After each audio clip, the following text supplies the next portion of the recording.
నేను ఉన్నాను నేను వినను అని చెప్పి ఈనాడులో ఒక ఆర్టికల్ వచ్చింది. దాని మీద మీరు ఏం చేశారు? సాక్షిలో ఒక ఆర్టికల్ వేశారు. అసత్యాలు అసూయపడేలా,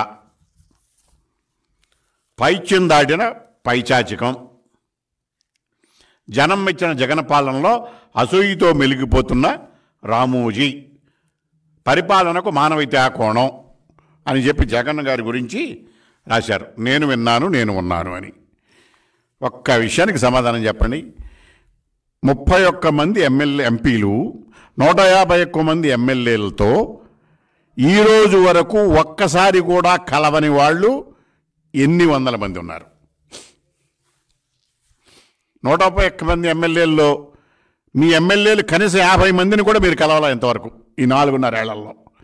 ఈ 31 మంది ఎమ్మెల్యేల్లో మీకు ఢిల్లీలో వ్యవహారాలు చక్కబెట్టి 2-3 ఎంపీలు తప్ప 31 మంది ఎంపీల్లో మీరు కలవాలా? వీళ్ళతో మీరు మీటింగ్లు పెట్టలా, పార్లమెంటరీ పార్టీ సమావేశాలు లేవు, ఎమ్మెల్యేలను కలవటం లేదు.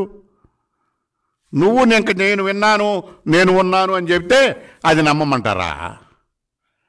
మీ ఎమ్మెల్యేలకి ఎంపీలకి దిక్కులేక మీతో తగువ పెట్టుకుని మా బయటికి వెళ్ళిపోయి ఇవాళ మీ ఎమ్మెల్యేలు అందరూ ఇవాళ మీ మీద తిరగబడుతున్నారు.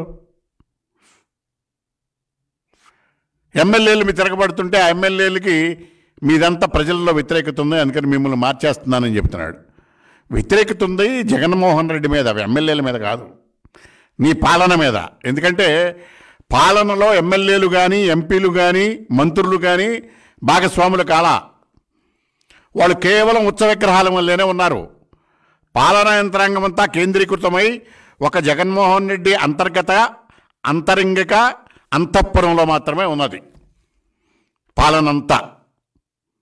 పాలనంతా జగన్ గారి ఇంటి చుట్టూ కోటరీలోనే నడుస్తున్నది.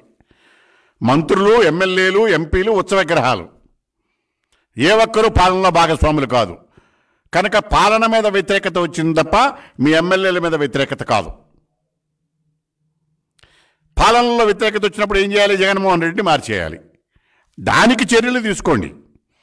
జగన్మోహన్ రెడ్డి కుటుంబాన్ని మొత్తం పక్కన పెడితే అప్పుడు ఈ సమస్యకు పరిష్కారం దొరుకుతుంది.